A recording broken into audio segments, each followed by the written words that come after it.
So we'll get started formally, and we'll just remind ourselves. So it's 7:10, and we'll start the introduction. Just remind ourselves before we hand over to Yeah. Harold.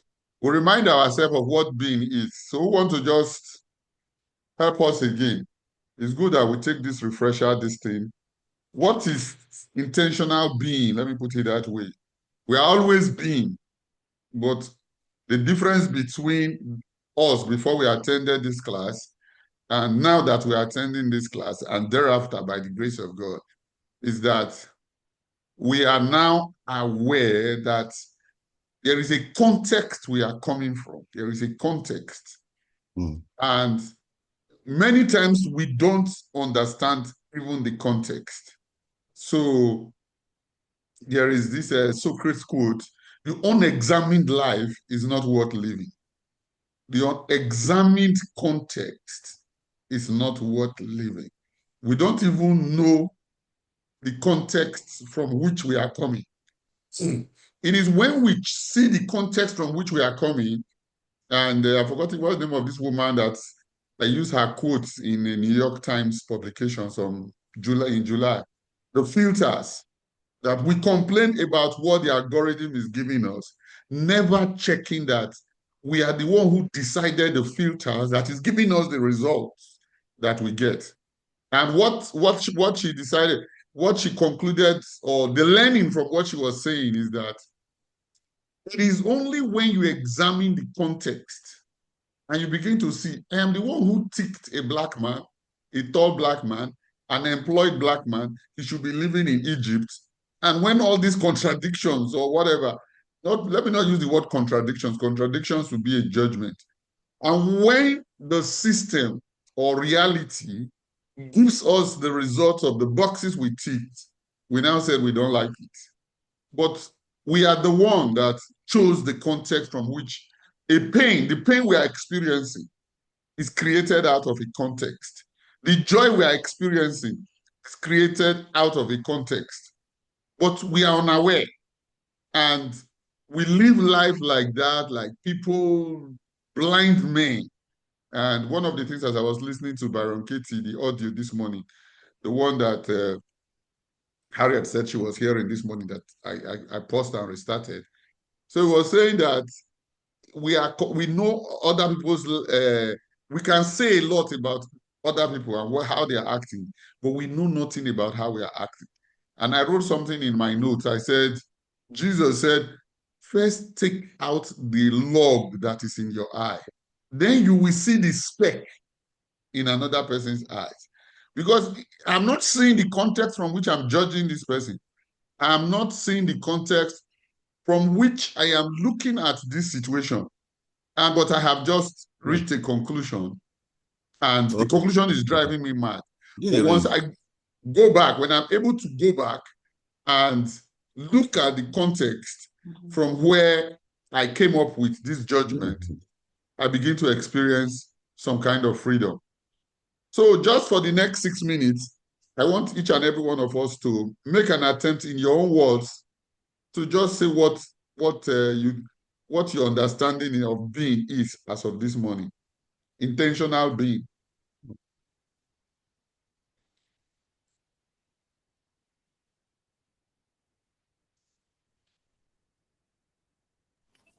Coach, let me start. I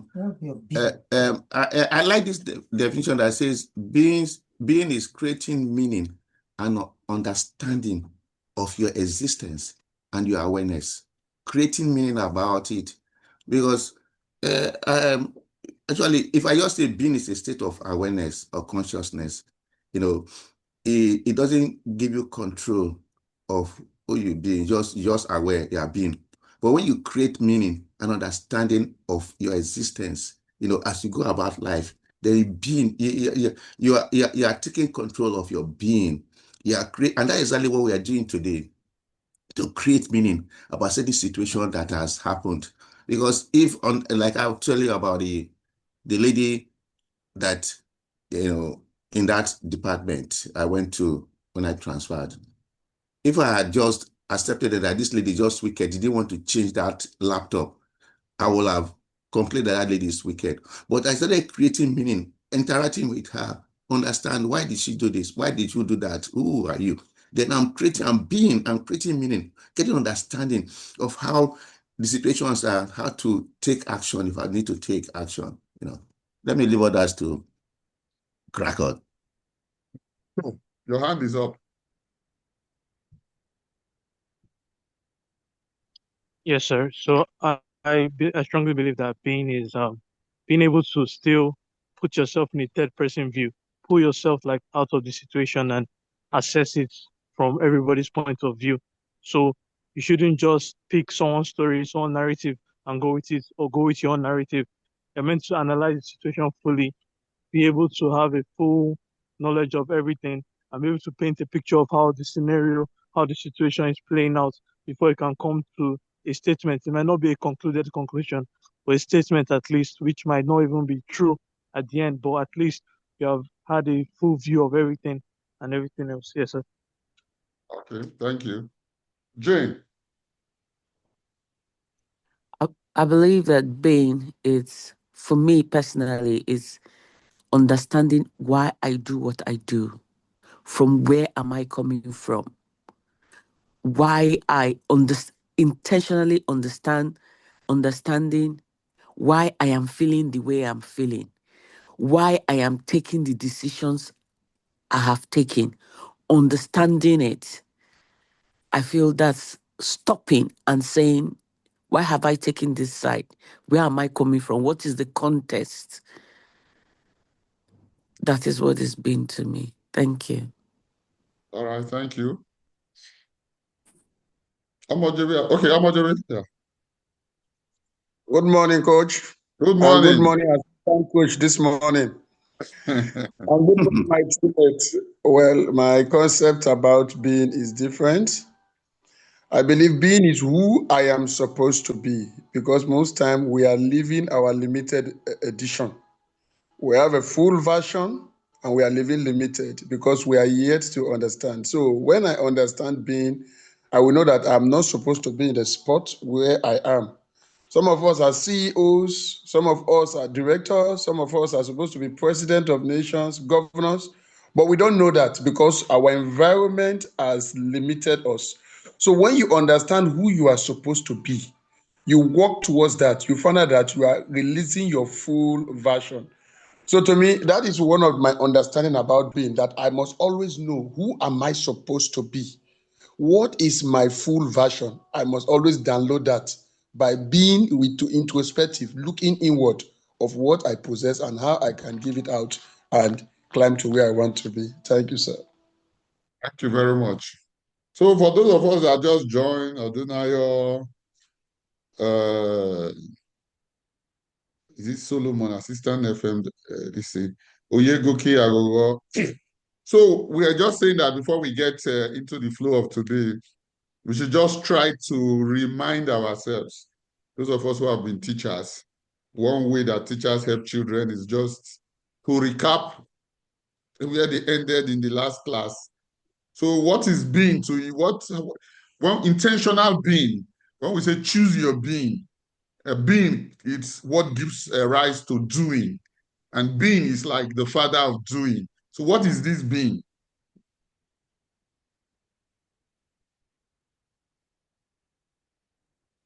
Okay. Mr. Aduna, go ahead. Okay. Thank you, sir. Good morning, sir. Good morning, everyone. Good morning. Yeah. So for me, being is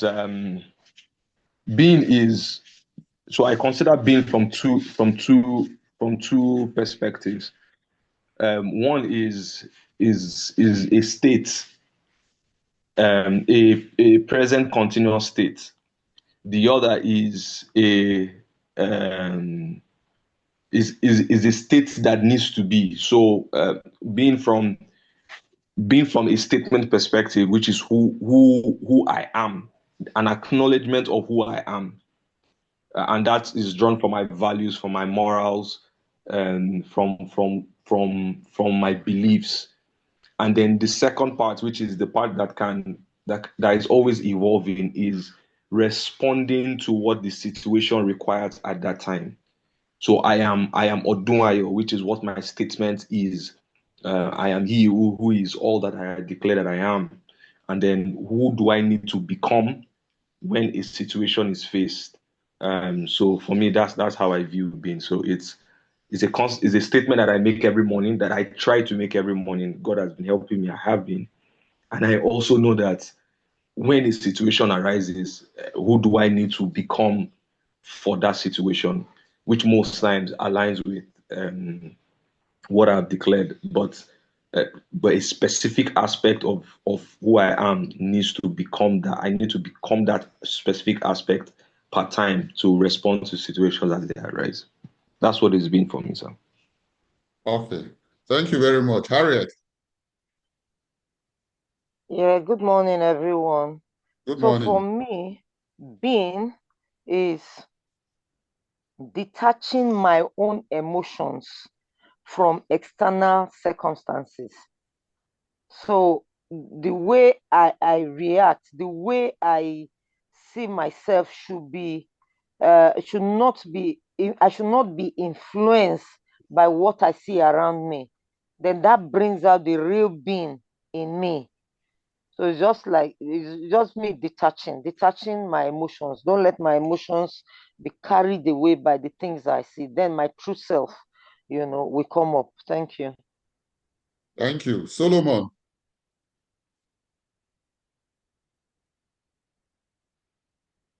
you are muted. Solomon.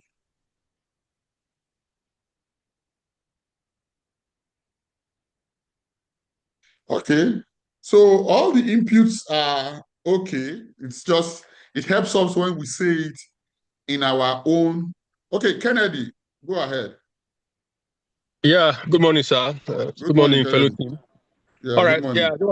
I just wanted to add to what Harriet said. Yeah, for me, based on what I've learned so far, being is not being reactional. You don't wait for things to happen to you to react to issues, but being yourself at all the time and looking that whatever happened to you, there's always a positive side to any event. Now, just like I think the last topic we had on about the woman that had the issue with our relationship in the workplace. At the time, almost everybody was talking more like playing the victim game around until it was obvious and very straight that yes, even whatever happened to her in that situation, she can turn that thing around positively. At the end of the day, it's going to be to her whole benefit. Just like in the Word of God says, in all things, we should always give thanks to God, knowing that that thing can always work together for our good. So I've seen being as every situation you see yourself, there's always a positive aspect, and you focus on the positive, you are always going to come out successful. Thank you so much. Thank you very much. Thank you very much. So it's all the various aspects we have done in our own words, and sometimes it's good to say it in your own words. So one other way, I was listening to a song a while ago. Let me just see whether I can get to this thing. A Christian song. Christ is my firm foundation, the rock on which I stand. When everything around me is shaking, forget my voice. I've never been more glad that I put my faith in Jesus because he's never let me down. He's faithful through generation. So why would he fail now? He won't. Now, he said he has decided the context of his life. And in deciding this context, if you go down in the lyrics, he doesn't care what is happening around him. He says he doesn't care because he has decided that this is the context of my life. I am currently on the 1 week leadership training in my church, and somebody sent a message via online to ask the pastor. It's from, I think, from a lady. He said, I don't enjoy coming to church recently because I don't know how I will stop sex. And everybody started laughing in the class. He says, my libido is so high. And so what do I do? So my pastor was quiet. He brought out two people. He said, this is you before you got saved. This is you after you got saved. He called it AD, BC before Christ, AD after the death of Christ. He says, Don't let your BC bother you. He said, many of us are focused on our BC. So the old man is ruling you. He said, keep saying what your AD is. And I was saying, she's living in a context. Keep saying. He said, look, all those thoughts that are troubling you about money, about this, no, you have not stayed on what you are being. And I said, so I've come back to being again. He said, keep emphasizing, this is my context from which I live life. I am a new creation. I am the righteousness of God. He said, okay. He said, you are focused on your doings. He said, your doings will not set you free. He said, you will never be able to liberate yourself. He said, just focus on who Christ has made you. Now, that is choosing a context. Once you have chosen this context, life is going to be different for you. He said, you are not the one. He started bringing out scriptures that God is the one at work in you. He said, he's the one that will bring it to pass, but you are the one that will choose the context in which you are living the life. So when Socrates says the unexamined context is not worth living. Solomon, is your hand up? Let me know whether you are ready now. Can you unmute yourself? I don't know. Okay. Yes, sir. Good morning, sir. Good morning, everybody. Yeah. Yes, sir.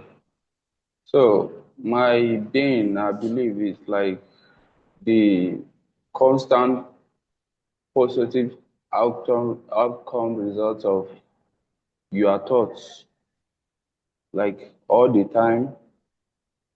For example, in any circumstances, you always choose like, okay, this is the person I want to be in this case most of the time. Yeah, that's my own take on it. Okay.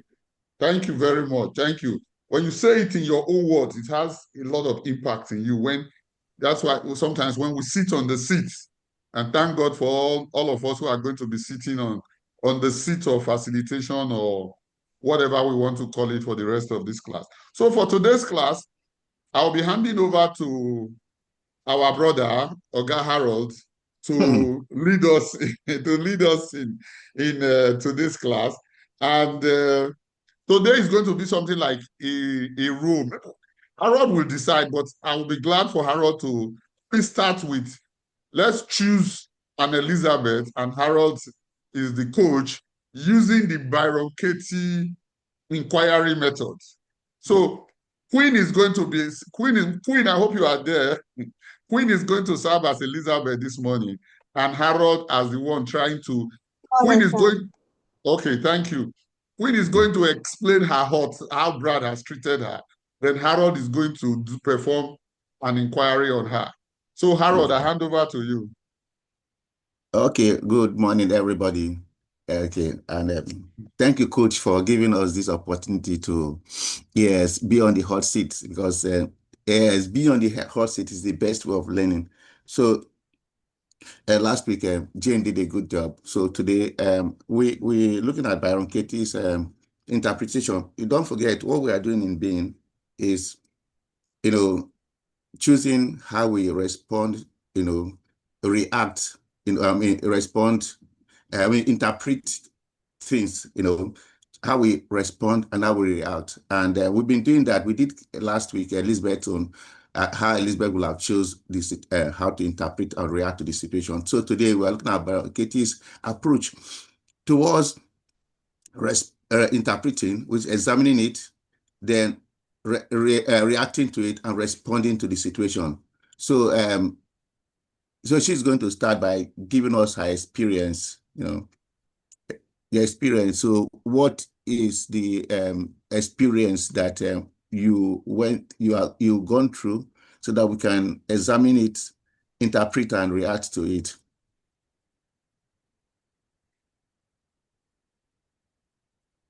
So Queen, give us your Okay, good morning.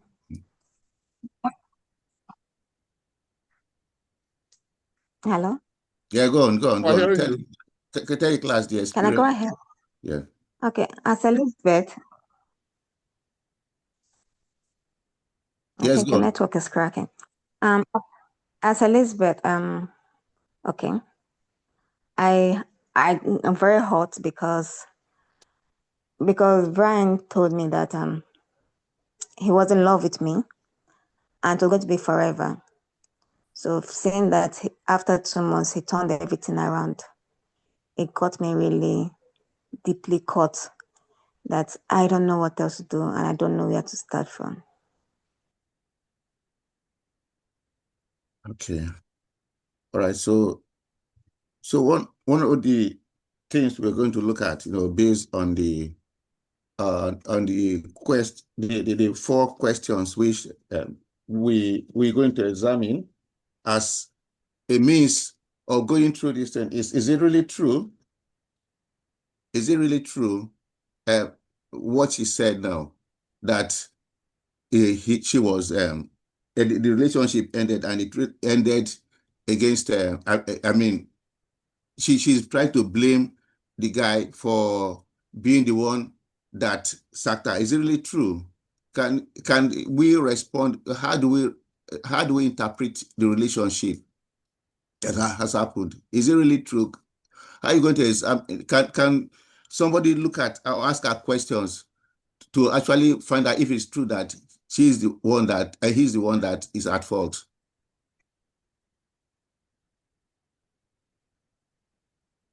You are asking Queen, you are not asking the whole class. So Queen, you are to respond. Queen, yeah. Sorry, your network is it was breaking off. I didn't get the question. So what made you think that he is at fault? Well, he actually started the relationship. He walked up to me and asked me out, and I got interested, even because he was so consistent. And then suddenly he decided to stop it halfway. So I believe he's at fault. Okay, all right. So now I don't want to just jump in by going to the second question. I want the class to look at this, to look at it from this perspective. The first one, to find out if it's really true that she's at fault. So if 2 people have a relationship and there's a problem, what is the best thing to do? It's not to look at it from 2 different perspectives. Yeah. So we want to look at it from to examine it. Can people give us inference as to how, as to who is really at fault? Not taking only from her. I just want to go by asking people to look at this relationship from different perspective, or to ask Queen why she thinks that the man is at fault. What are the things that has happened to make her feel that the man is at fault? Yes, okay. There are some hands up. Jane's hand is up. My question to Elizabeth is, have you asked yourself if truly it's true that Brad. Brad is completely at fault? Have you asked yourself? Have you listened to yourself? Do you think that you have a role to play in it that is not 100% Brad's fault? Elizabeth, you have to respond. I believe it's Brad's fault because if he wasn't interested, he wouldn't have walked up to me. Okay, and if he wasn't interested, he wouldn't have been persistent. But from his persistence, I believed he was interested and he wanted something serious. So actually, I actually blame him for coming up one day and saying he doesn't want it anymore. I don't think I'm at fault here, because was I supposed to say no to him, or was I supposed to turn him down? What was I supposed to do? It was all him ready to move, and I believed I was supposed to follow him, move, or respond to him in a positive way. If I had responded to him in a negative way, the relationship wouldn't have happened. And I just want to follow up while you are explaining. How do you feel when you are putting all the blame in on Brad. Right now, you're talking about how it's all his fault and everything. How are you feeling as you are saying it, as you are analyzing it? What does the thought of, oh, it's Brad, I made him, how is it making you feel? So, as you are telling us it's his fault, we would like to know, as you are saying it, how it's also making you feel. Thank you. Okay. The feelings going through my mind right now is a feeling of hurt, a feeling of regret, a feeling of disappointment, a feeling of betrayal because I believed everything he said. So, but if you're trying to point it towards my side, I would have considered asking him how serious he was before going ahead with it, maybe. I would have considered meaning that it is an official relationship, it might not really last. So maybe I think that is the part, if I'm to look at myself on the other end, that's how I'll look at it. But I think it's all him in this way. It's all him. Okay, so Can I'll I? let you up. Yes, I just want to ask Elizabeth this question. Have you thought about detaching your emotions from what has actually happened? Have you processed it? Because you've been speaking about you're disappointed, you're hurt, you're angry. Those are just your emotions now. Have you processed removing your emotions now from the exact thing that is happening, this circumstance right now, that Brad has dumped you for a junior staff to you right now? Have you removed them? What was the outcome of that processing? Or you've not reached that level yet to practice your pain by detaching these emotions of these pains away? Have you considered that? Yeah, if I got it correctly, you mean have I removed my emotions from the whole situation? Yes, Well, because you it's are not deeply really hurt right easy. now. It's not easy doing that because you know that right now I'm all up in my head. And being all up in my head, I can't really think outside the cloud of emotions. So I have to really sit back, relax, or maybe go on a break, on a holiday or something to be able to do that. Because right now, still being in the presence in the office, encountering Brad and his new girlfriend is still really hurtful, and it still keeps me in that position of being in a cloud of emotions. Okay, let's hear from Victor. Is your Yes, I'm here, sir. okay? So I believe while she's attacking Brad, can I play the role of Brad to like okay. buttress these attacks? Because I feel like Brad is being attacked. Because if I were to be Brad, what if Brad didn't just like her per se? He got to see her for what she was after some months and saw her true nature and was like, no, this isn't what I want. And he's like, I want to move on to someone better. And he found an interest in Claudia. Nobody looked at that part. Nobody tried to look at that part because the case study never gave a different perspective view of Brad's side of the story. They only gave for Elizabeth, which is kind of unfair. Oh, that's good. That's lovely. Okay, let's hear from Solomon. Okay. Good morning. Morning. Please, I just want to ask this question. I mean, to Elizabeth, like, have you ever been in a situation where you get yourself blamed? And if you have, then how do you analyze it? With emotion or out of emotion? Did you get the question, Yes, Queen? I did. Yes, Okay. I did. Still under Elizabeth, okay? So, Yeah. because You are Elizabeth, not under. Elizabeth. okay, so one thing about such situations is that it's not easy separating the emotions from the actions because we tend to dive more with emotions as our lifeguard.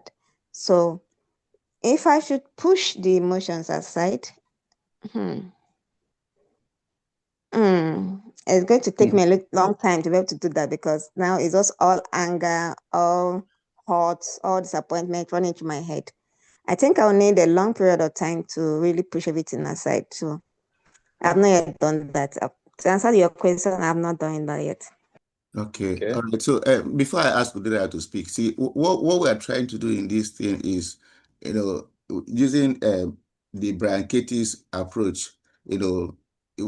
If something comes to you, if you have a situation and experience, you first of all you want to blame it on an external environment or external thought. We don't look at it from internal.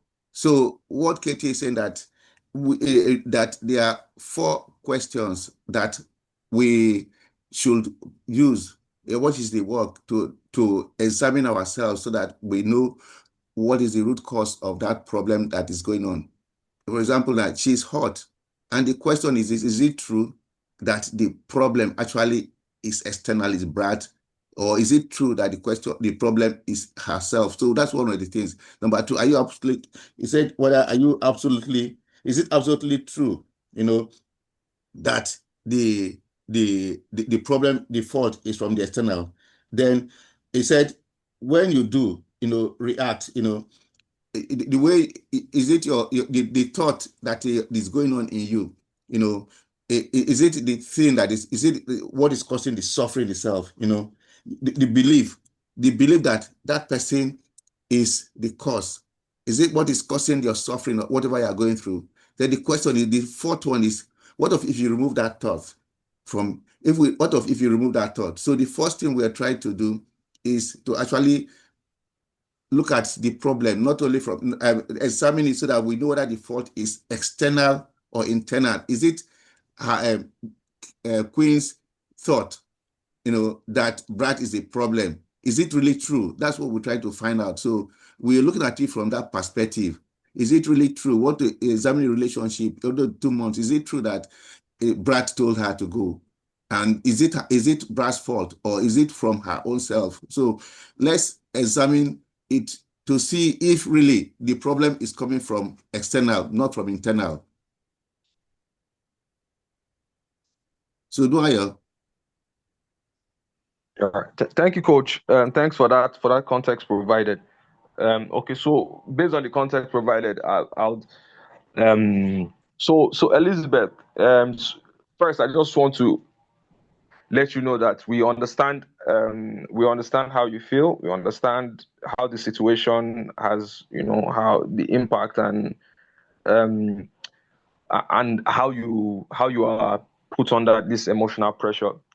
So I just want to ask you, based from this, that thinking about it, what particular aspect of this situation, when you think about the situation, what aspect of it is what gives you the most emotional distress? What makes you more angry about the situation when you dwell on it?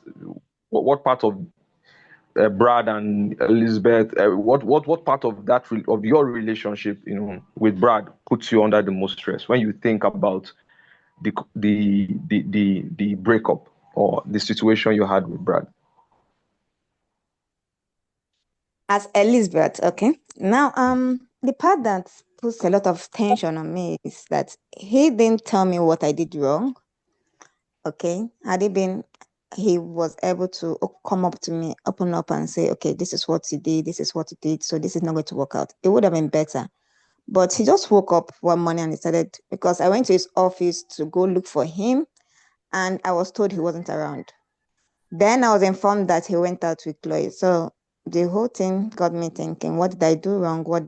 Because he made me feel that, as I said earlier on, that he was in love with me. So if I was doing something wrong, he would have told me, but he did not do that. He was silent, and then he went over to a younger staff, which was totally not acceptable in my own position. Okay, so you believe that the relationship not working is because you did not do something right? Is that what you believe? Is that? Well, if the relationship not working, possible It's possible that I did not do something right, but he would have told me if he claimed he loved me, as he claimed he loved me, he would have told me what I did wrong. Okay. So have you considered that there's the huge possibility that you didn't do, there was nothing wrong that you did that led to it, that is just Brad's decision and No, your what I'm saying that if I did something wrong, he would have told me. So possibility that I would do something wrong is there, but the fact that he didn't go ahead to point it out, that is okay, the one. okay. The fact that he That's what didn't point it out. Okay, okay. So would you have taken it better if he had told you what you did wrong? Because I know when you were telling us the story, you mentioned that Brad just told you he's moving on to someone younger in the office. So is it possible for you to look at it from that perspective, that that's the only reason why he has moved on, and it has nothing to do with any other thing you are thinking about? Do you consider that as a possibility? And if that's a possibility, can you make peace with that possibility and determine how you can move past this? I didn't get your point. Is it possibility that I did something wrong, or possibility that he wanted somebody young?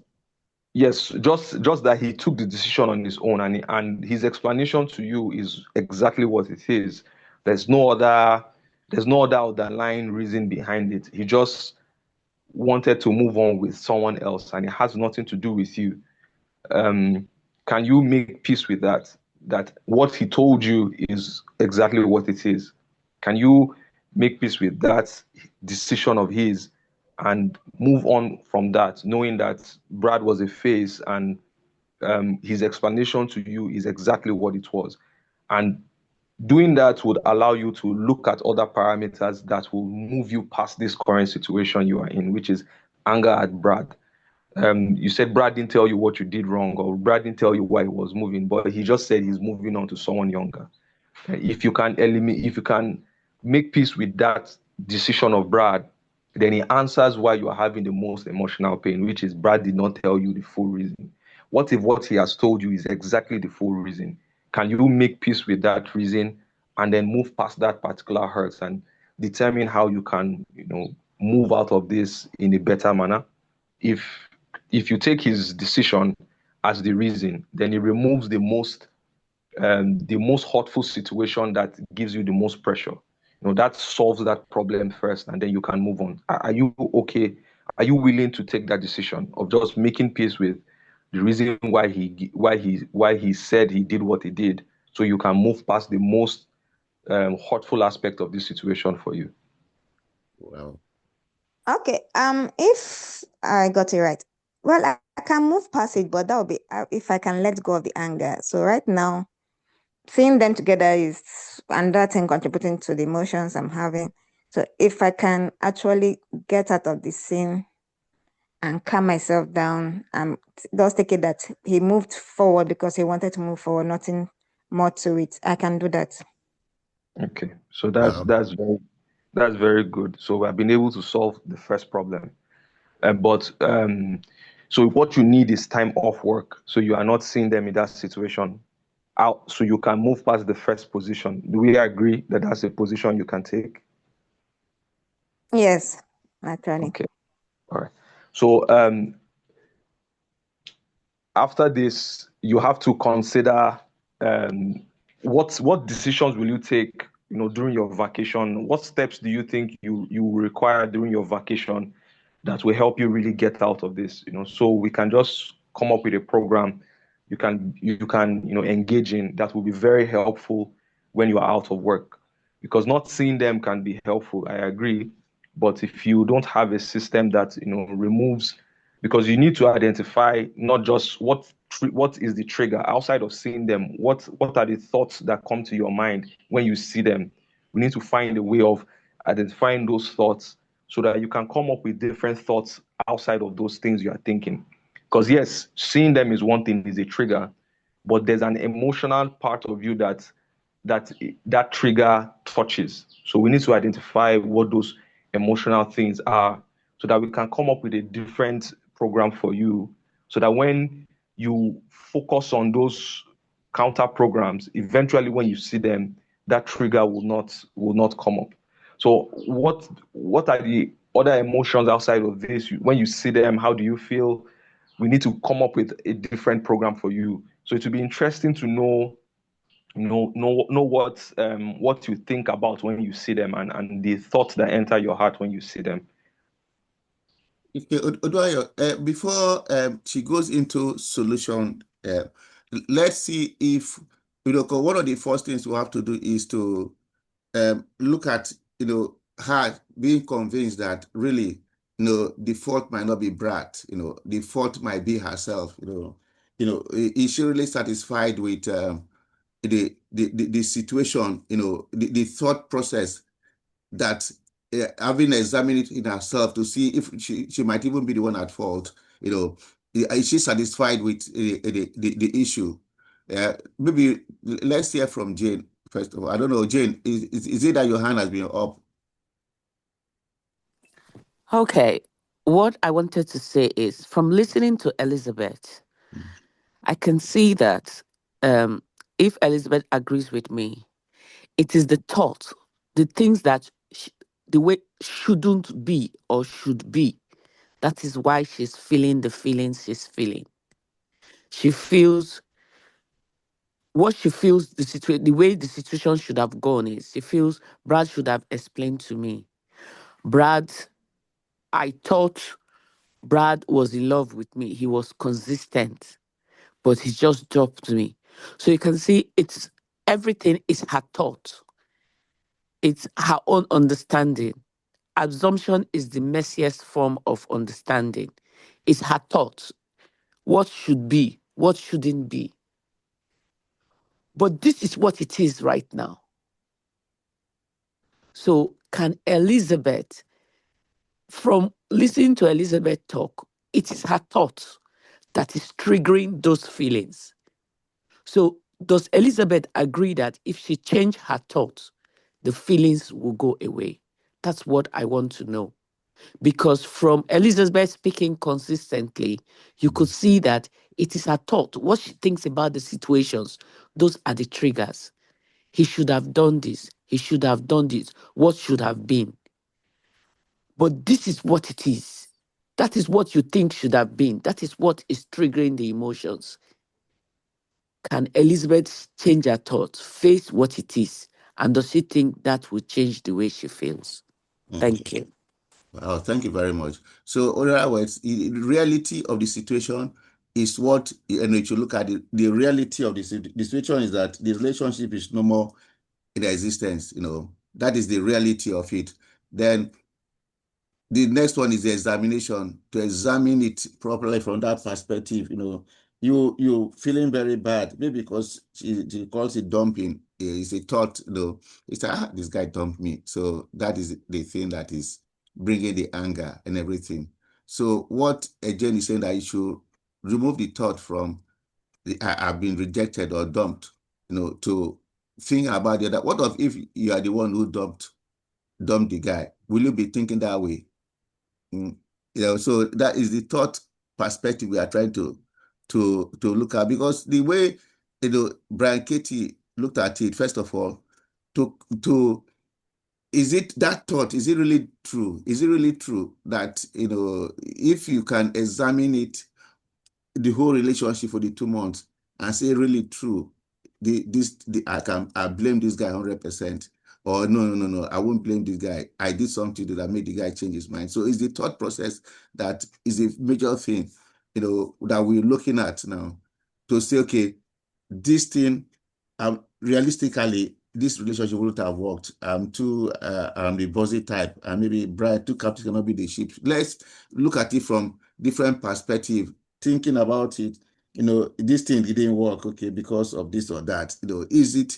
And not remove that thought as the thought itself that this guy dumped me, brings anger. Remove it, put something else, into that situation. Then free your mind from it. Then before maybe we can look at it from Oduayo's perspective. So, is there anybody who have not said anything about the first part? Is it Victor? Is your hand still up, or you? Yes, sir. So I strongly believe that what Elizabeth needs is a form of closure. She needs explanation to why this happened. But the case study never gave us a context where Brad actually explained what happened. So Yeah. that is just what's causing all this like kind of issue, or like where we're going around in circles. Why she did this, why she did that, she's angry, she's that. She needs explanation. She doesn't have explanation. That's why she's feeling the same way she's feeling right now. Okay. Is it Chief Omodewe? Good morning, sir. Good morning, Chief Omodewe. Yeah. Now, I come from another perspective. I'll be talking to Elizabeth. Now, what if what you are running for, perhaps Brad was wrong and you are running from this? What if it happens in the next company, organizations you have to work with, similar thing like this happen? What would be your reaction? And what if it happened the third time? What would be your reaction? Will you keep running away or you face it, take away emotions and forge ahead in life? That's my question to Elizabeth. Wow. Okay. Thank you very much. That is looking at it from different perspective, you know. So let's go back to Elizabeth now. Okay, from all the things they have said now, are you absolutely sure that the problem was actually what's his name now? Are you sure that the problem was the man's fault? Okay, now I'm thinking about it, putting aside every other thing, considering it now that we're talking about it. I believe that at some point I had some misunderstanding with him and there's some acts he puts up that I don't really like, and whenever I correct him on it, he gets pissed off. So I believe that was where our relationship started going sour. And that might be why he decided to walk away, maybe. I'm not really sure right now. But that could have contributed somehow, if you ask me. And I was really kind of always demanding on him. I always wanted him to correct a lot of things about himself. Maybe that might have contributed to our breaking up. Okay, that's fine. So let's look at it from is it Oduayo? Oduayo, now that she believes that the thought, that her first thought is out of it. Yeah, I mean, the stress she found herself is because of how she thought the situation, went, that it was actually Brad's fault. But since he's having a rethink, then maybe you can come and ask your question now. Let's see, ask your question again. Let's see if we can really understand Brian Keiti's approach to it. Okay, sir. Thank you, Coach. Okay, so Elizabeth, I'm quite excited that we have come to this position. So it's good to hear what you could do differently. Personally, what I would say is you are not required to identify something wrong that you have done. What you are required to do is just to find out what you could have done differently and your own contribution to the situation. So it's not necessarily that maybe what you did was wrong or bad, but it's good that you have come to that point where you understand your contribution, because what we require you to be able to do is to come out of this the best way, and you don't necessarily have to feel guilty about this. What we just want you to have is to have ownership of the situation so you can do something different in future. And so since we have come here and it's great that you have made peace with it, what can we do to ensure that you get the most out of this? So, you mentioned that you'll be taking vacation, and we were trying to just identify the triggers that lead to when you see them, those triggers.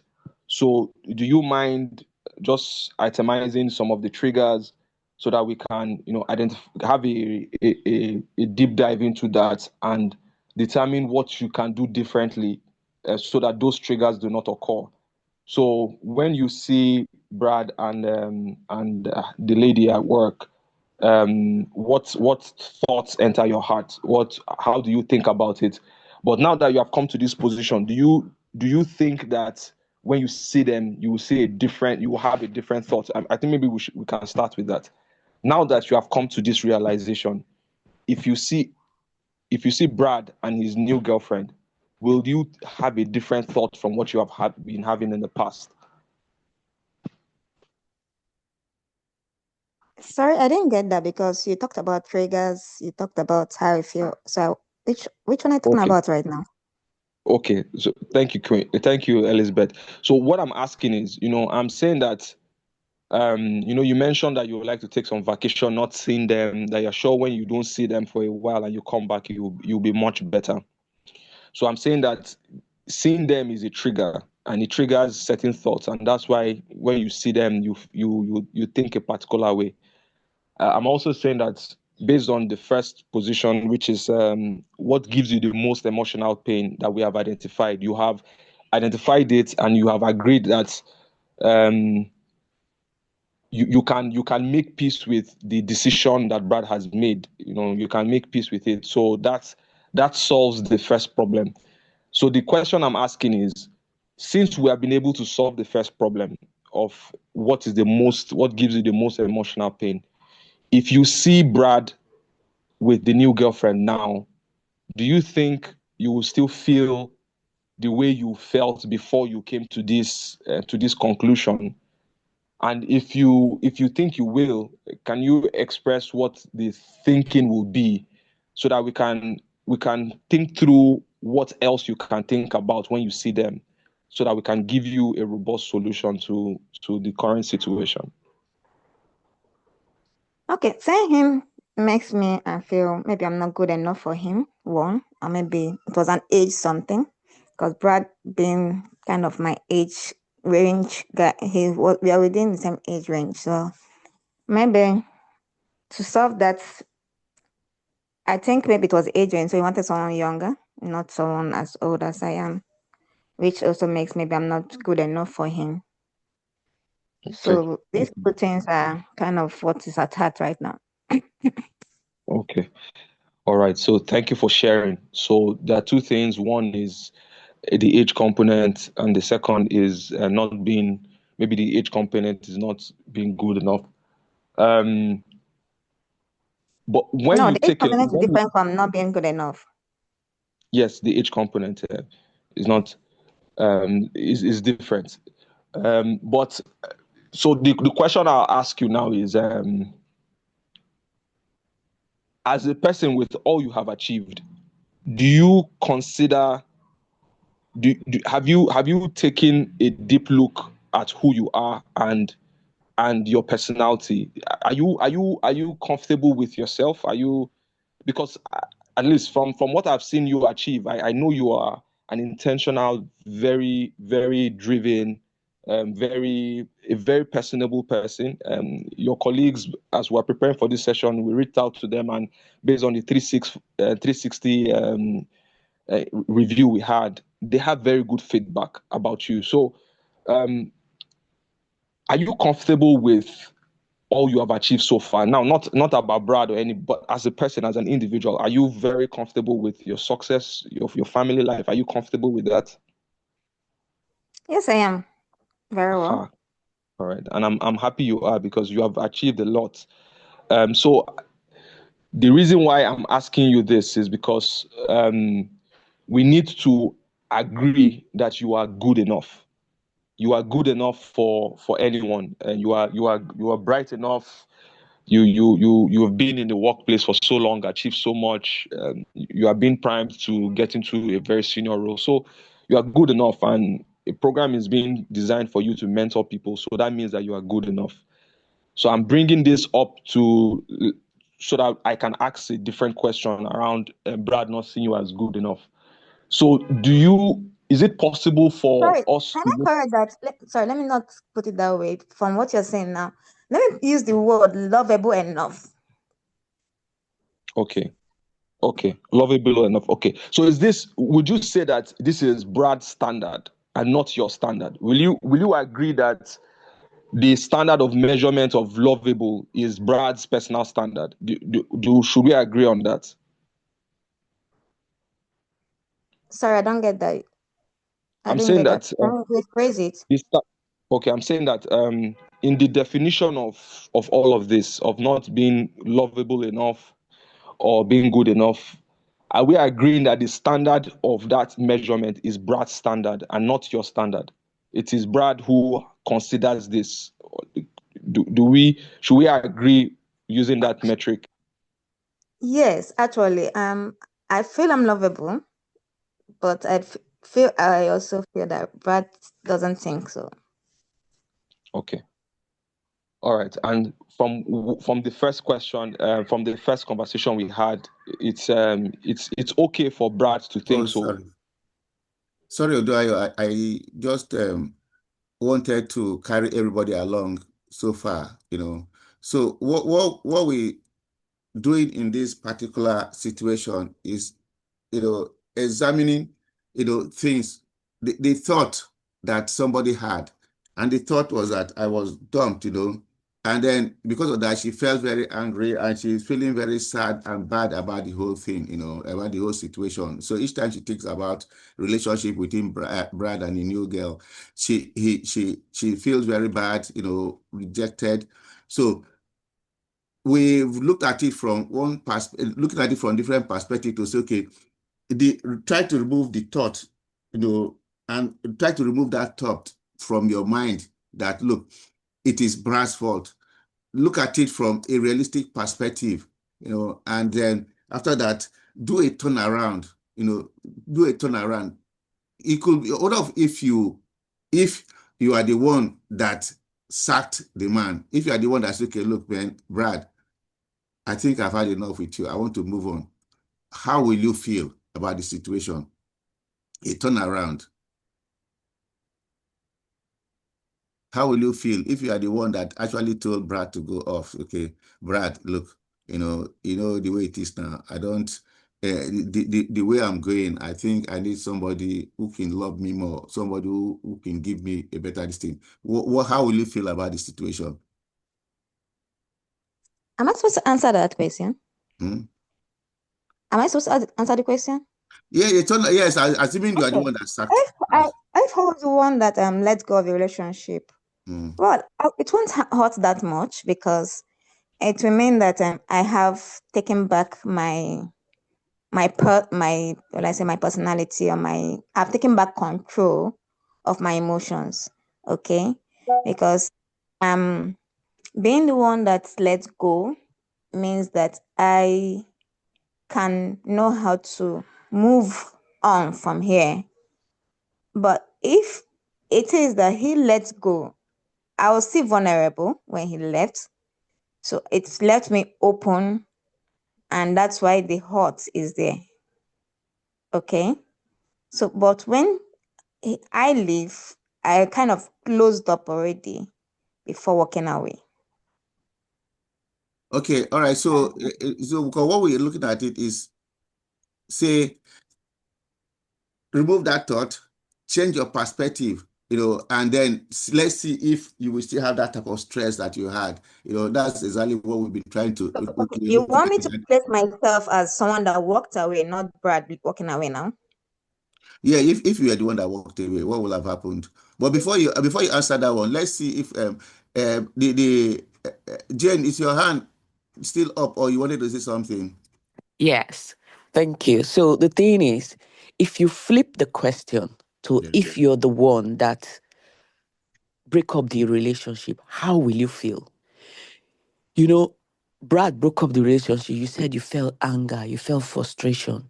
Now flip the question. If you were the one that broke up the relationship, will you feel better? Will you feel, oh, this relationship was not going well? Will you feel a sense of relief? Now, if you will feel that, how will you, in this reality, feel that way with what is happening? So it's changing your thought. You flipped it the other way around. If I'm the one that ended it, I feel relief. I feel, oh, this is the best thing for me.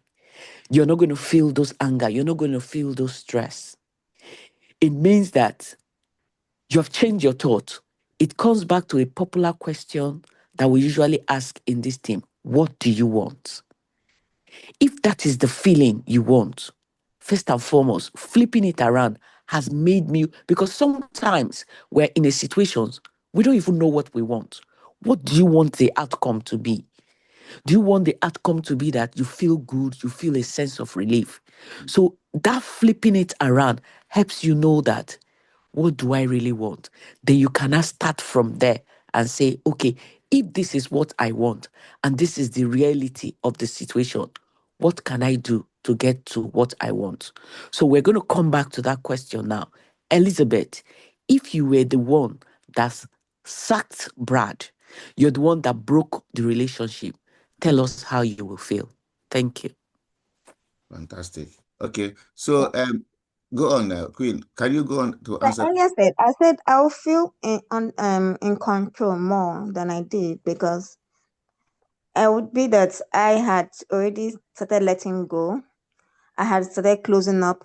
You understand? I've started getting control back over my emotions, so it would be easier and more relaxing for me Okay, than good. So he was on our time. very good. So in other words, you'll be able to teach the new lady, all what they ask you to do, and you won't feel biased about it. Huh? Well, I won't feel biased. The only thing I'll feel now will be pity for her. Okay. All right. So let's ask Elizabeth's hand is up. Elizabeth iPhone, not Queen. Elizabeth's iPhone.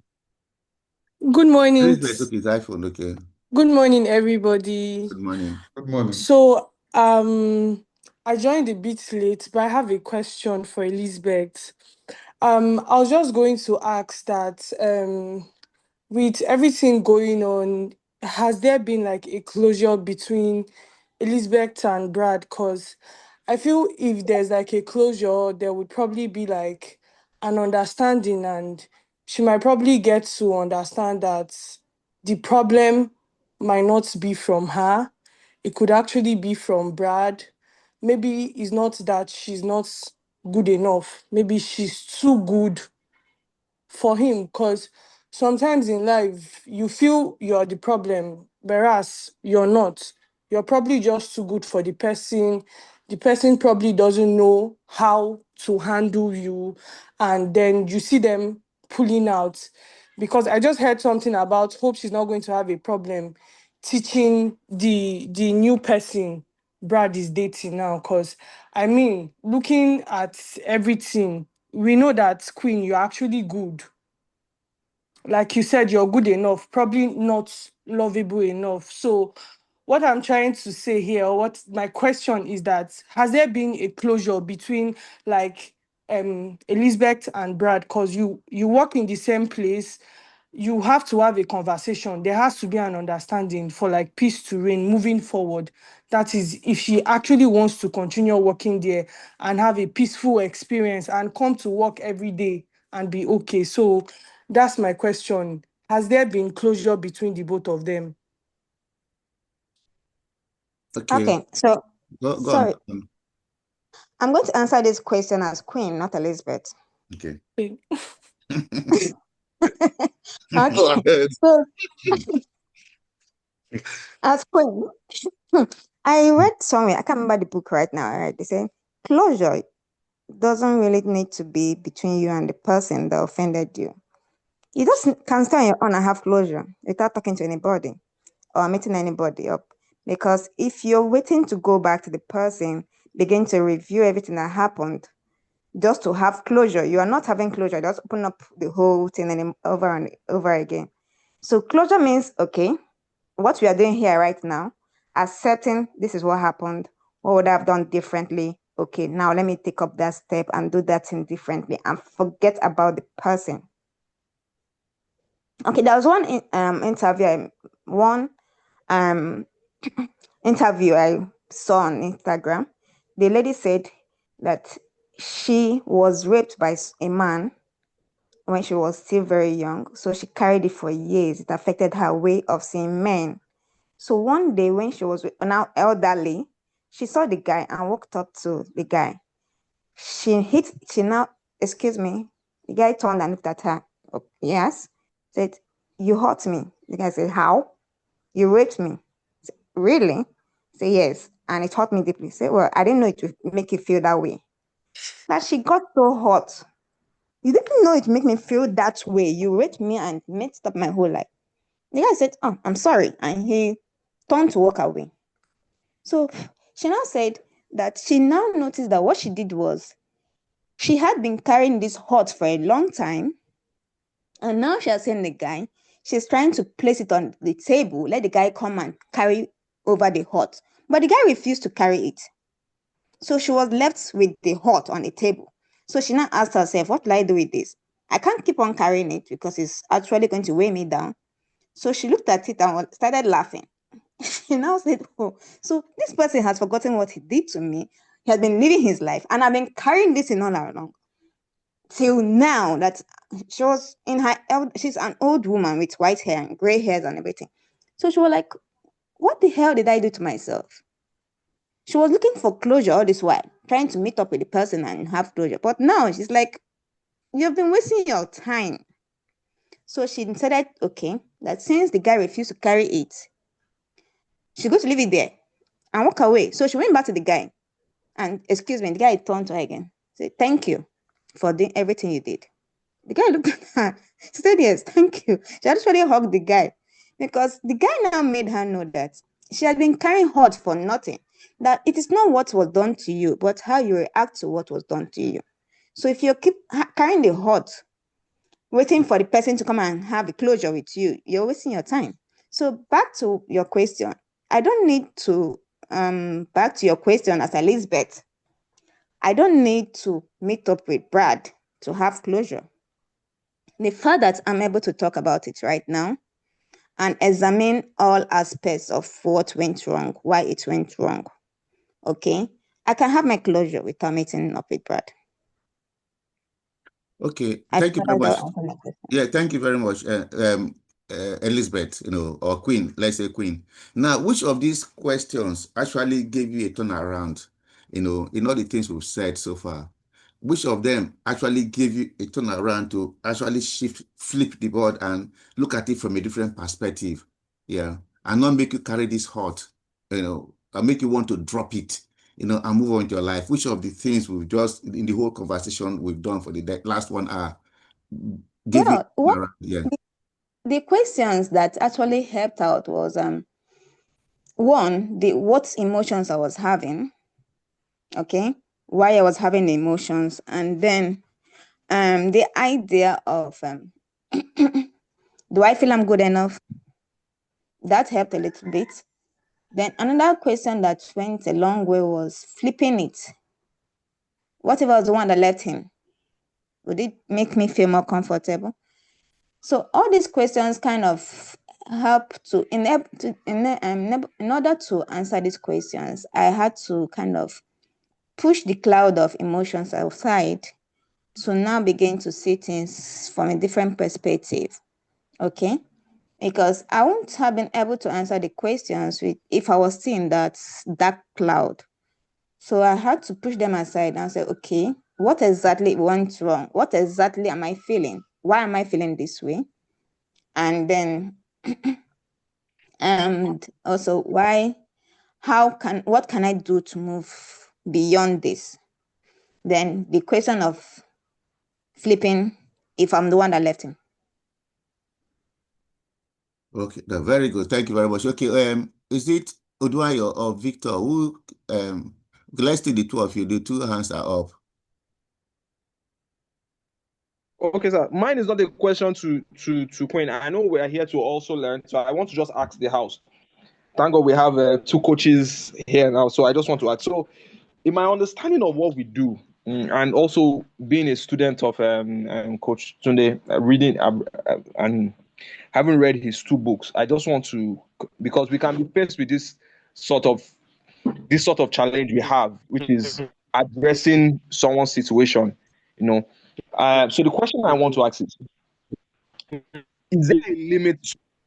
What is most important to Elizabeth in this situation is being able to flip the thinking, right? So I wanted to ask, is there a limit to how we can assist her in flipping the thinking? Because I know clearly from realizing mental resilience, what it is that the quality of thought is not what is the thought is not what is important, is the impact of the thinking, right? So it's not only what you are thinking, but what is the result of that thinking. So is it possible now? And the reason why I'm asking this is we can easily flip it to say, okay, now this is just a case study. So Elizabeth, imagine if Brad in 6 months gets hit by a truck. Will it, and in 6 months you are over him, but in 6 months you are still in a relationship, you are attached to him, and he gets hit by a truck, and then he becomes a vegetable, or he passes on. Will that help you to how do I put it? Will that, or imagine Brad is a drug user. Let's not play with someone. He's a drug user and he uses drugs, and then he also gambles, but he doesn't tell you. And in 6 months or in 1 year, you are married to him, you discover all of this, and he gambles people's money away. Will you say that you have missed a bullet? And if you can put that, can you also consider that you have actually missed a bullet to move on? I'm just using this as scenarios basically, but will it be appropriate in such a case to flip the script just the way Jane flipped the script? But can we also consider that? Now, this is for extreme cases, so I'm just asking. I'm not saying that. I'm just saying, is that also a model to use? Will that be appropriate in this case?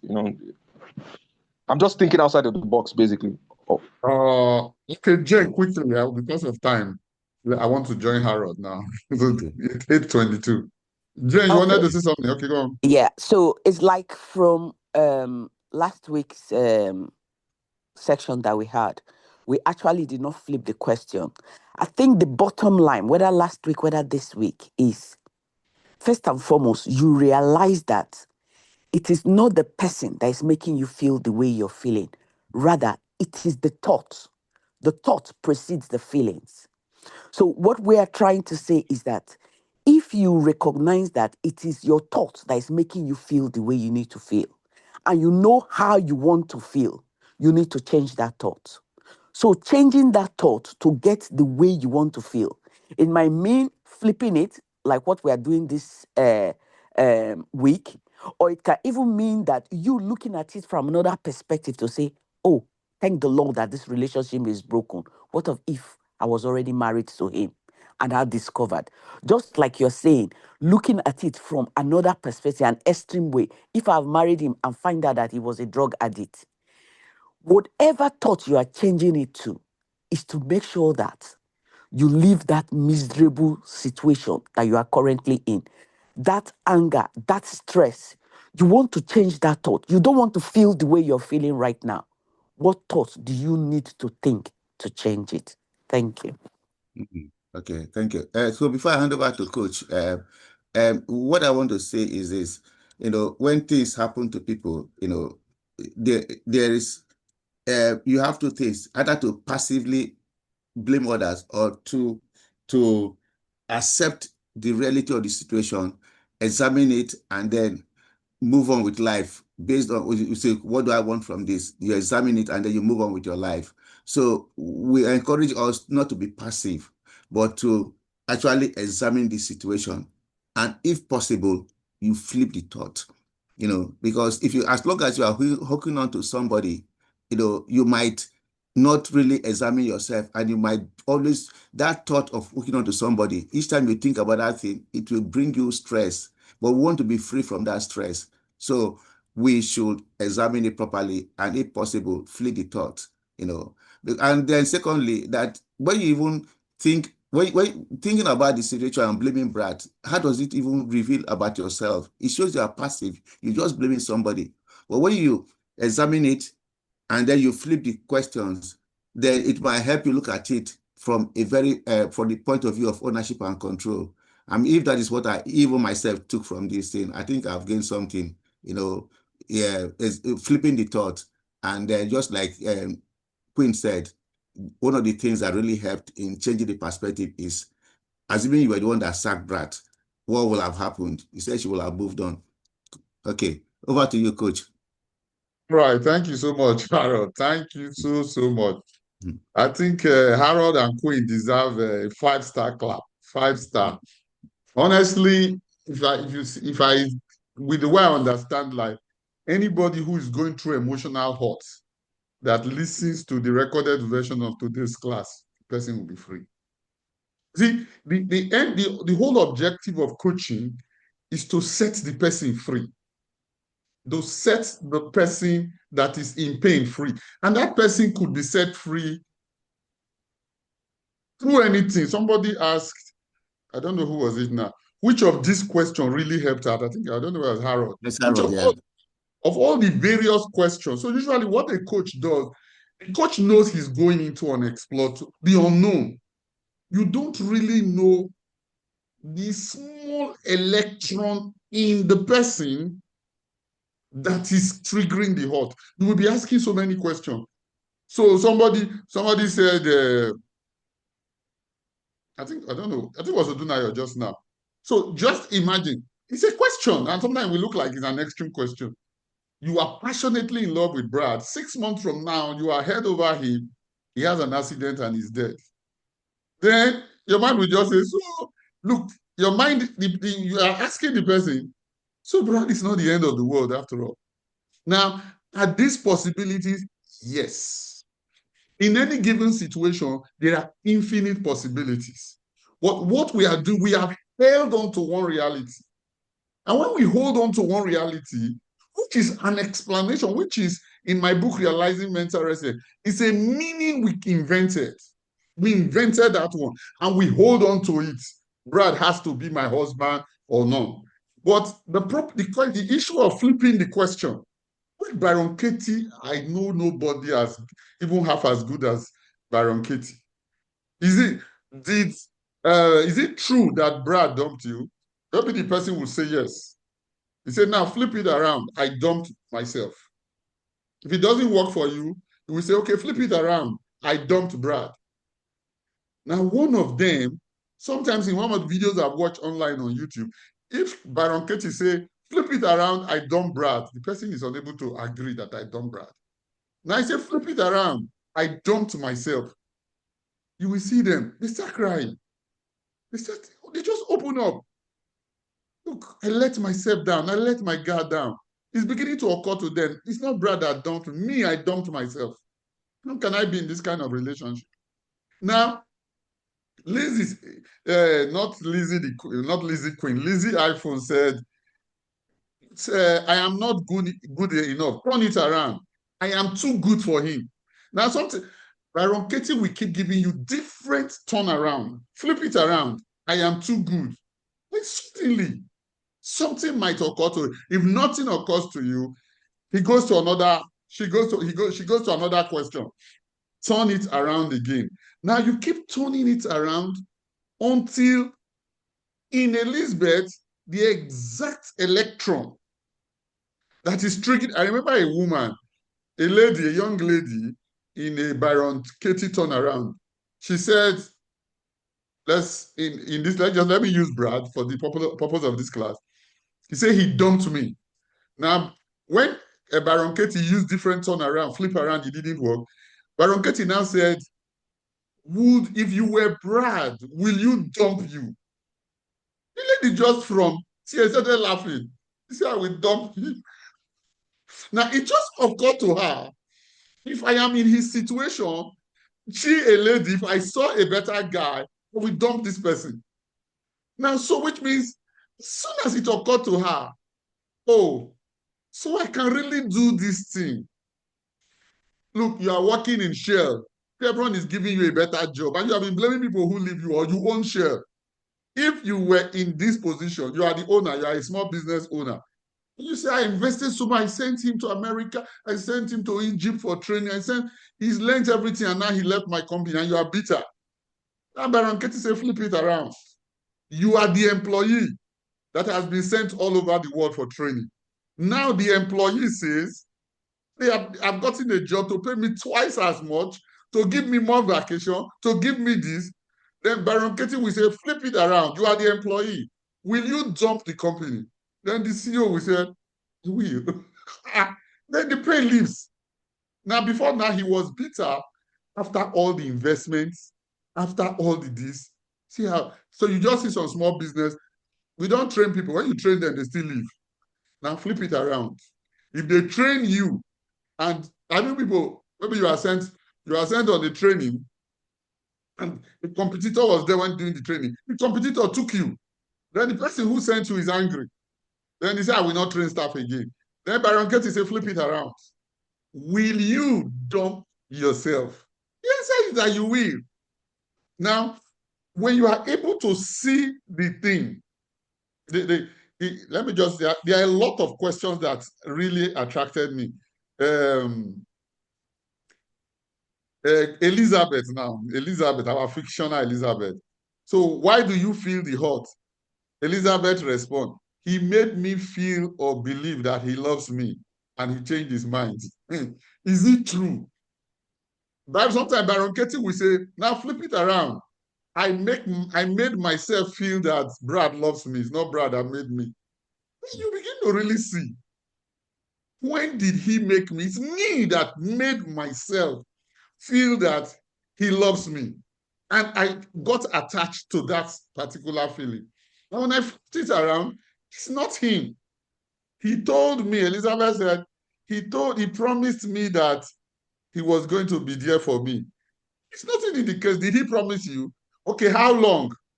How long did he promise you? Did he say 2 months? Did he say 2 years? Did he say forever? Now, as you are turning it around, there are all these contexts that happen. Have you ever dated somebody before? Yes. Have you ended up any relationship? Yes. Can you go back to why you ended the relationship? You found out that in your mind, the relationship was not forever. So I believe that the act was to take charge of the emotions. Okay, Queen. So I believe that the act was to take charge of the emotions. Okay, I can't really get that. It is not easy speaking your emotions. Okay. Even Byron will say, is it true? Is it true that you will need a long time to detach from your emotions? She will ask you. Somebody said, maybe I will need a long time. No. Is it true? Look, go and watch some of Byron Katie's this thing online. There are thousands or hundreds. You will just see people who came really depressed. They are fighting to be on the front seat or raise up their hand to be called.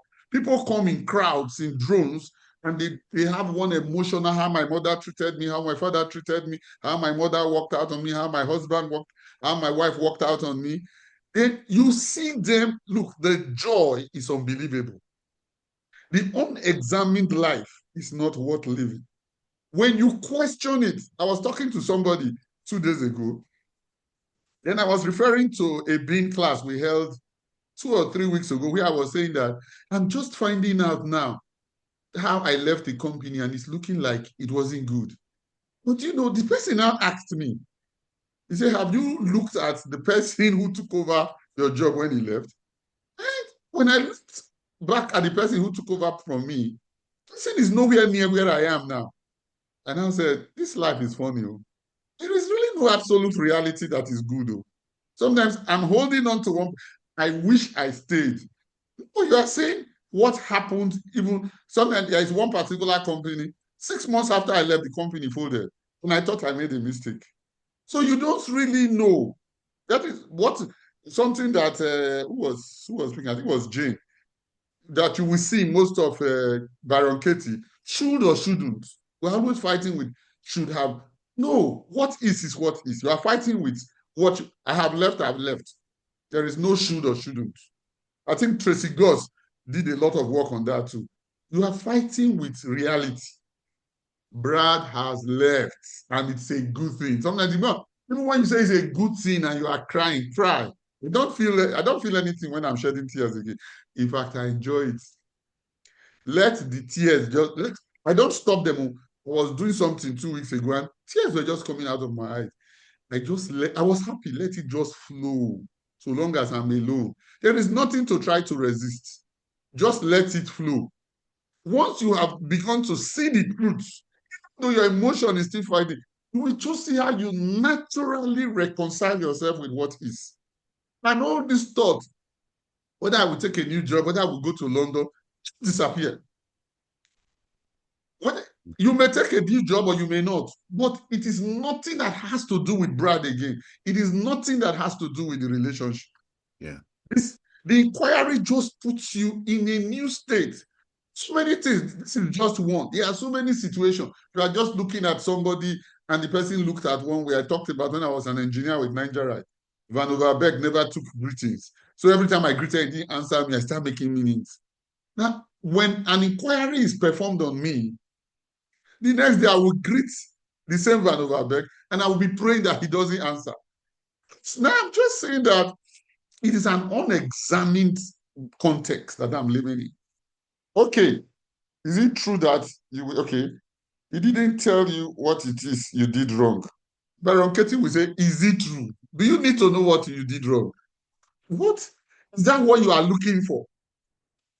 You are still holding back a month after he never told me what I did wrong. Is it true? It's not true. Now turn it around. I didn't tell myself what I did wrong. You will now be saying, it's true, I didn't tell myself what I did wrong. I was holding on to something that didn't exist. I was holding on to something that the other person wasn't holding on to it.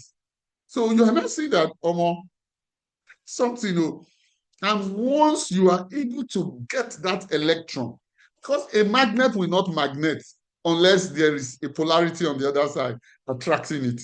So once you just delete it, that's why Baron Katie will go to, who would you be if this thought was not there? Finish. Who would you be if this particular, he didn't tell me what I did wrong, you are still lying to yourself. The unexamined life is not worth living. Who would you be? In fact, as I listen to the various perspectives from which we come up with, I won't lie, perspectives that I did not think of when I was thinking of the case study. Look, anybody that watches this who is going through any emotional trauma, or I got an email from HR, maybe this one didn't deal with other areas of being. Today was a bit on relationships. Now, if you Google Baron Katie, there is a worksheet for every kind of emotional pain, relationship, money, job loss, all manner. This, how they looked at you, how they spoke to you. When you perform an inquiry, you will find out what Jesus said. There is a log in your eyes, but you are complaining about the speck in another person's eyes. It's 8:38, and I want to stop it here for today. If there are any other comments, you can come up before we close. Good morning, Mr. Atunde. Good morning, okay. Good morning, everybody. Yes, unfortunately, I've been under the weather. I didn't really get to read the material, but I've listened to some of the commentaries. I guess I just wanted to based on what you have said, and I've listened to you, a little bit of a contribution. Yeah, maybe if I didn't start examining myself, or maybe start going through some of the classes and really telling myself the truth, I would have argued with most of everything you said today about probably finding out what I did wrong. Because most of the times I know that there's really nothing much I did wrong in a relationship where two people have started together. We know what we're doing. Probably had a conversation at the beginning, because I'm not the kind of person that does relationship, let's guess and see where it's going. And then somewhere in the middle of the streets, you take a walk without discussing with me, like, you're tired or something. In the past, I used to deal with a lot of those kind of headaches, like I'm not knowing where I belong. Like I'll just be wambling, blaming the person, needing to close up somehow, trying to figure out, and that part of trying to find out what happened also takes another how many months to recover before I even start healing. So, but gradually with time, as we're growing, I just wanted to just a little bit of a contribution. For instance, there's this just not so long ago relationship. Of course, everybody say marry, okay? So we are marriageable right now. So yeah, this is relationship. We know that normal. I need to know where we're going before anything committable starts going on, right? And this person was almost Mr. Right, with all the right answers, right situations, right? But as we're getting to know each other, there were some behaviors that will come up. These people that try to gaslight you. And then I didn't know what it was about. I didn't know it was something. So when it was time for him to end and move on to the next person, but by then I was already asking questions. That's the thing. You have to ask, what's going on? What's happening? What am I doing? What is this? Why is this happening? Which part did I play? And that helps you to face reality. It will clear all those love things out of your eyes. You start being factual. And then I started to realize that there's a pattern with this outburst. There's a pattern, and it happens when there's accountability required, when there's this. Who are the people that behaves in this pattern? It's taking that way. It's like kind of helping you be real. I started to understand there was a name for this. There's a name. And I could. This is so it's not me. At the end of the day, it's still not me. But it helps you move forward. You don't need to start asking questions or waiting for someone to respond to you. Just like the story that Maureen told. And I think I watched that interview, you don't really need to wait for someone to give you closure. When you start to get self-aware, start to examine what you are doing on a daily basis, it helps you to also most times have that answer before it happens. Yeah, even though this person was a person that, of course, took a walk, I discovered that the reason why all those things are happening is because of all this and all that. And they couldn't explain to me what I did wrong, because those kind of behavioral patterns, when you ask, they try to turn the table to you, like to say, what did you do? Can you ask yourself, what are people saying about your character? I mean, that's not the issue here. Okay, you're not picking your call for how many days? You didn't sleep at home. So why are you not picking your call? You're not asking me, what are people saying about my character? What has that got to do with you sleeping outside? Do you get what I mean? So it helps you to understand things that you don't need to get closure. So by the time I realized, this is this person's behavior, this is why they are those outbursts. Okay. I just didn't respond again, and then somebody was calling, trying to reach out again. My behavior is still not okay now. What is the problem? You understand? But you are now trying to find. And I took closures too by myself. You discover your own closure. So thank you, sir, for these sessions. It really helps us, as me especially. I mean, it has helped me a lot. Thank you. Thank you very much. Amajowe. Good morning again, Coach. Good morning. Thank you, Madam Harriet and Sir Okagbari, for the wonderful one.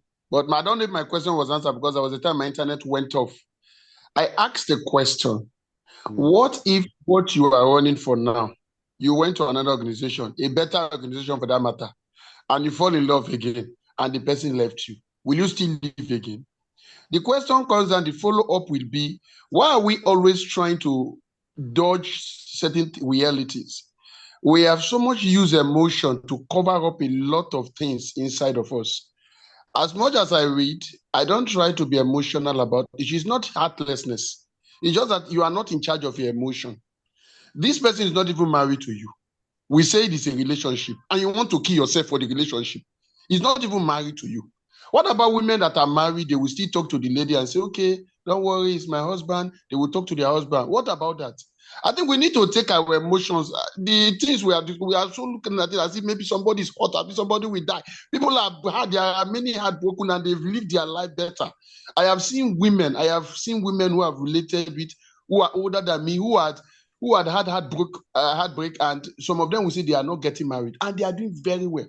They are not carrying anybody in mind. I think we should come to the realization that once something happens, we should walk away from that thing. My own psychology is, what if this thing happen again? Because there are some things that will definitely occur, especially those of us that are in workplace. You will say, oh, my boss always shout at me. What about the next place if they shout at you?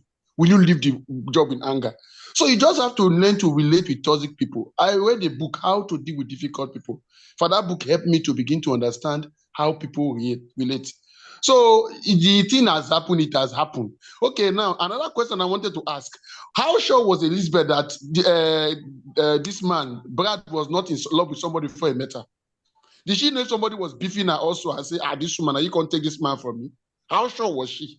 So all this one we are putting, Elizabeth is just feeling emotional. Maybe she was also taking the place of somebody she didn't know. As maybe this other lady did not know that she's taking the place of somebody else. So she should just live her life. It's a company policy. She's not there to go and do romance. She is there to work. When we go to work, we define our work and leave everything relationship. If they break your heart for work, take it like that. You didn't go there to love. You went there for work. Thank you, sir. Thank you, Omojiri. Okay, okay, Rosam, emotion is not a bad thing. No. Too much taking charge of emotion can make someone cold. Men need to stop all these things they do and expect women to walk away. Mario, Queen, the floor is yours. Wow. Yes, my response, that's response I wrote, that we are talking about taking charge of emotions there, was because of his question that actually the whole act was all about taking charge of emotions. Okay. And then he's saying something about leaving the work and going somewhere else to work and having the same experience. Once you have taken charge of your emotions, you have dealt with the situation and the issues. It doesn't matter where you go, you have taken charge, it will not repeat itself. When you have not taken charge, that is when it repeats itself. Okay. So now talking about who came before, who came after, that is not part of what we are talking about. It doesn't matter. And then you can't separate work from romance. Life is all about life, and life entails a lot of things. Even in school, you go to school to study. For goodness sake, you fall in love there. You get married. You go to church to worship. You fall in love there. You marry. You go to work. You fall in love. You can fall in love with anywhere. Even in prison, you go to prison to suffer for the punishment. Fall in love in prison. Yes, you fall in love in prison. Yes, people fall in love in prison. They found themselves in prison, they met. When they're coming out, this person came out first. He now works for the second person to come out, and they get married. It happens. So anything can happen anywhere. You don't say, okay, I'm here to work, you separate everything about the other part of my life should stop. It doesn't work that way. Okay? So anything can happen anywhere.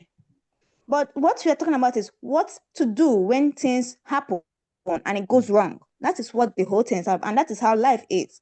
Because things will always go. Say there's this, I don't know, Murphy's law or something. What will go wrong will go wrong. Murphy's law. Okay. I think. Thank you very much. I'll do now your quick one before. So, please, let me just correct an impression, please. Please. Okay. I didn't. Me, my wife was in my fellowship. Good. We met in school. During prayer meeting, you started looking at her. We started the same year, and we got married. Now, I didn't say go to church and not see husband. I didn't say go to work, don't see husband. But don't be too emotional about it. Say you never marry, you never marry him. That is my stand about it. Don't be too emotional about it. All right. That's my stand. Thank you. Odunayo. The Bible says pray and watch and pray. So good. You are praying. Kenneth Hagin say when you are praying, open one eye so that you don't miss that sister. As you are praying, be looking. Yes, so when you go for evangelism and you want to pray for somebody, open your eyes because that person is trying to slap you. Okay, that's good. Please, what question are you going to examine this week? You know, what question, what belief you have held that you're going to examine this week? Let's look at least one belief we had, one thing we have that we're going to examine this week to see, remove emotion and examine it. Because like Coach said, examining life is not not worth living. So you just won't believe, please. Great. That's a good exercise for all of us. Mr. Odunayo, quick. Yes, sir. Thank you very much, sir. I just wanted to say, well, I think Queen has provided context to it. So, you know, in what we have learned, and I'm very grateful that I've come across you and being a student of you and reading your works, is life really, there is not just one view. It's everybody views life through their own lens. The most important thing is how does that view help you achieve your goals in life? So someone may be very emotional, but can harness their emotions to get the result done. The most important thing is it giving you the quality of life that you require? So that when we are sharing our own opinions, we can share the opinions from our own perspective and what has worked for us, not necessarily that this is the way to live life, So it's giving opinions from that perspective to say that, yes, this is what has worked for me. However, someone else can harness their life using a different pattern and it's also work for them, so that people can really learn from us, knowing that we are taking all this context into consideration. Thank you, sir. I just thought to mention that, sir. Okay, thank you very much. So thank you, everyone. And let's not forget Harold question for us for the week. Which belief do we hold that we have not really examined, that is causing us pain? And I'm personally interested in, okay, now, husband, they find me, I am looking everywhere. Maybe I go check prison. Maureen, I go call later. All right. Mojewe, thanks for that brilliant explanation, Odunaya. Okay. So, everything, let's look at, I'm personally interested in us looking at this Byron Katie role play. If you have any subject, you can DM me privately. If you have any story you want us to put the searchlight on next week. If you don't, I will see whether I can come up with anyone. But if you have anyone, any subject, this class is for us. It's not for an imaginary person. So if you have anyone, and my contribution to some of these things, we all go to everywhere with who we are being. We don't go anywhere dropping our emotions at home. You go to work with all of your life. That's one of the things I say in my book, Realizing Mental Resilience. So if your home life, if your marriage at home is biting your head, it affects your productivity, you don't go separating yourself from anything.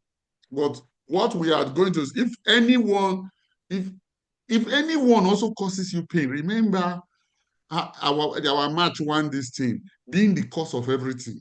The purpose of the inquiry is to find out the cause of the pain in you. Because we want quality life, we want happy lives. So when you go to a coach, when you fall out of that quality life, when you fall out of that happy life, but when you realize that the cause is in you, all of this inquiry is to find out the electron, so small, the belief so minute, but it can cause explosions. It's already causing explosion in you. About a letter you receive from HRA, about something, about this, about a staff who left you. A belief, a bitterness you are holding that is not good. Once the inquiry is able to remove it, you become a free person. That's when Harold and Queen were doing this role play, something occurred to me. I said, this thing is really transformative. I said, if Elizabeth can really delete this electron, I said she will be so inert in the organization, either Brad will come back for her, dump Claudia again. Like people that are inert, that look, they can take something like this. If it is not Brad, somebody else in the organization will go after Elizabeth. They will be shocked. But what she has just done, she has taken self-responsibility. And when you learn to live life that way, turn it around. The organization is not treating me fine. Turn it around. I am not treating myself fine. It didn't work. I turn it around. I'm not treating the organization well. Sometimes I will even begin to see areas where sometimes when people just leave organization and it's all the organization's fault. It's the same thing as we are doing with Brad and Elizabeth. Once you turn it around, you will see areas sometimes where you have been unfaithful to the organization, where you have lied in your timesheet, where you have lied in this. But when you turn it, you begin to say, man, they find out only this thing that I did. I should not be a staff here. Now, so all of this turnaround, it ends up where Jesus started. If you can't spot the log in your eyes and you're always seeing the speck, man, there is a log. Stop looking at the speck. If Elizabeth can deal with the log that is blocking her views, she would be a better person. Thank you so much. And once again, thank you for the time, for contributing my own life and for contributing to the lives of others. Until same time next week, goodbye. Thank you very much. Thank you, Coach. Thank you, assistant coaches today. Thank you, assistant coach today. Thanks for the questions. Thank you very much. Thank you, everyone. Thank you, Thank sister. you. Thank you, everyone. I have Thank emotions, you. but I just control my emotions. Thank you. Thank Emotion control. Control emotion. Thank you, Yeah. everyone. Please, I have Thank to you, go Thank back Queen. you. That and You was should go for Queen. and prison, That think was of their ministry. fantastic. Prison ministry. And thank you, Jose has Harold, seen a for new be place to get a participating. husband, and she's going to try don't the go to prison. prison to get husband. Oh. Prison ministry. Let's My start current, evangelism in the my prisons. my Please, present please, pastor, please, there's Madam one Harriet, story you my need to pastor organize tells. something for our new coach. For our coach. Can we do what? No, I said Madam Harriet should organize something for our coach for today on our behalf. Ah, I'm no, doing Harriet pepper is going soup to do that. That's today. Pepper soup. Pepper soup with Pepper soup, but Bagasu. now yes, Bagasu. local pepper soup. my Both current croaker and pastor catfish tells pepper this. soup today. Thank you. My current Thank pastor you. tells this story. He said it was in a prayer meeting that I met Amaka. Every time we keep laughing. He said, we praying. He said, I finished sharing on the praying. And I was sharing. He was the one, he was the pastor that day. He said, there is this fine girl that the way she was looking at her, and that's his current wife. He said, you know what? He was just praying that this girl will come and say, sir, I want you to pray for me. He said, as he was dashing out, Amaka has run to the door. He said, sir, I need your number. I want to learn how to pray more. He said, we are still praying that prayer today. 20 years later, we are still praying. So, okay, share your eyes, though. 20 years later, That's a good one. Guys, you may just check now. The person is around. Okay. We start a prison ministry. Yes. Right. And kudos to Queen. Have a good weekend there. Bye. Yes, well done, Queen. Well done. Well done, Queen. Well done, Harold. Thank you all. Yeah. Thank you. Bye. All right. Have a blessed week. Yeah. And you too. Thank you.